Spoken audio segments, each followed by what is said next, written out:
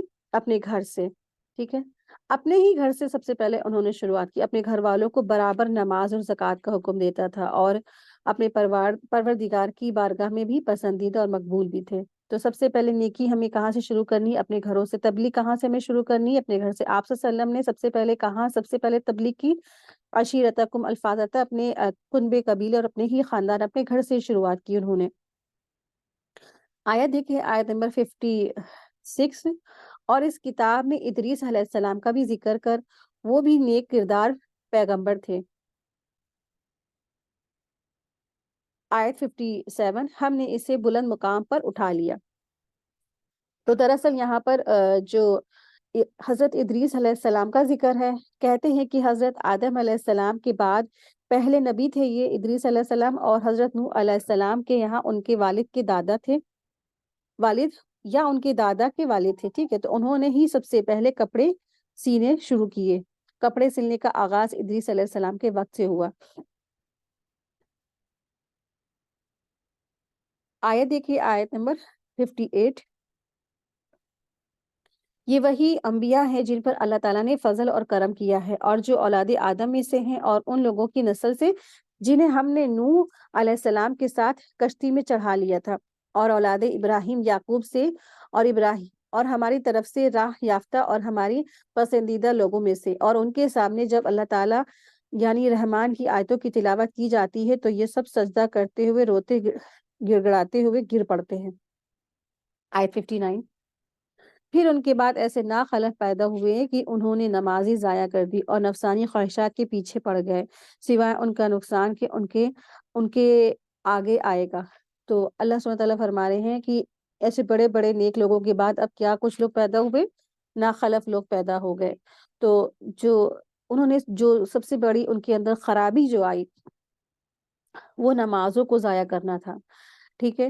اضاعوا الصلاۃ واتبعوا، یعنی انہوں نے ایسے خرابی کی کہ نماز کو ہی ضائع کر دیا۔ نماز صحیح سے مطلب اس کا، نماز کو ضائع کرنے کا معنی و مفہوم کیا ہے؟ نماز کو ضائع کرنے سے مراد یہ ہے کہ نماز کو جو ہے نا چھوڑ دینا، جو کفر ہے، یا ان کے اوقات کو یعنی کہ ان کے وقت کو ضائع کر دینا، یعنی اس کو وقت پہ نہ پڑھنا، لیٹ پڑھنا، ٹھیک ہے، یہ بھی نماز کو ضائع کرنا ہے، یعنی وقت پر نماز نہ پڑھنا، اور جب جی چاہا نماز پڑھ لی، یا جب جی چاہا نماز چھوڑ دی، یا بنا عذر کے نماز چھوڑ دی، یا اکٹھی کر کے پانچوں وقت کی نماز پڑھ لی، یا کبھی 2 ٹائم کی پڑھ لی، یا کبھی 4 وقت کی پڑھ لی، یا کبھی 5 وقت کی پڑھ لی، یعنی گنڈے دار۔ یہ تمام صورتیں نماز کو ضائع کرنے کی ہے، ٹھیک ہے۔ آپ دیکھیں، یہ نہیں کہا جا رہا ہے کہ کبھی نماز نہیں پڑھتے، یہ کہا جا رہا ہے کہ نماز کو کبھی پڑھتے ہیں، کبھی لیٹ لطیفی سے پڑھتے ہیں، کبھی 1 ٹائم کی پڑھ لی، کبھی 2 ٹائم کی پڑھ لی۔ تو یہ کیا، یہ سب نماز کو ضائع کرنے کی صورتیں ہیں، اور ان کے بارے میں اللہ سبحانہ وتعالیٰ کیا کہہ رہے ہیں؟ ناخلف لوگ کے بارے میں ان کو کہا جا رہا ہے کہ ایسے ناخلف لوگ تھے کہ انہوں نے نماز ہی ضائع شروع کر دی کرنا۔ تو نماز کی سب سے پہلے پکڑ ہے۔ آیت دیکھیں، آیت نمبر 60، بجز ان کے جو وہ توبہ کر لے اور ایمان لائے اور نیک عمل کرے، ایسے لوگ جنت میں جائیں گے اور ان کی ذرا سی بھی حق تلفی نہ کی جائے گی۔ آیت 61، ہمیشہ والی جنتوں میں غائبانہ وعدہ اللہ تعالیٰ مہربان نے اپنے بندوں سے کہا ہے، بے شک اس کا وعدہ پورا ہونے والا ہی ہے۔ آیت 62، وہ لوگ وہاں کوئی لغو بات نہیں سنیں گے، صرف سلام ہی سلام سنیں گے، اور ان کے لیے وہاں صبح شام ان کا رزق ہوگا۔ یعنی امام احمد نے اس آیت کی تفسیر میں کہا ہے کہ جنت میں رات اور دن نہیں ہوں گے، صرف اور صرف اجالا ہی اجالا، یعنی روشنی ہی روشنی رہے گی، اور نہ ہی وہ اس میں لغو بات سنیں گے، یعنی کسی بھی قسم کی چیخنا، چلانا، ڈانٹنا، گالی گلوچ وغیرہ وہ نہیں سنیں گے۔ آیت 63، یہ ہے وہ جنت جس کا وارث ہم اپنے بندوں میں سے انہیں بناتے ہیں جو پرہیزگار ہیں، جو تقوی اختیار کرتے ہیں۔ وارث وہی ہوں گے جنہوں نے دنیا میں بچ بچ کے چلے ہوں گے، اپنے آپ کو سارے اللہ تعالیٰ کے نافرمانی کے کاموں سے بچا بچا کر وہ چلے ہوں گے۔ آیت دیکھیں، آیت نمبر 64، ہم بغیر تیرے رب کے حکم کے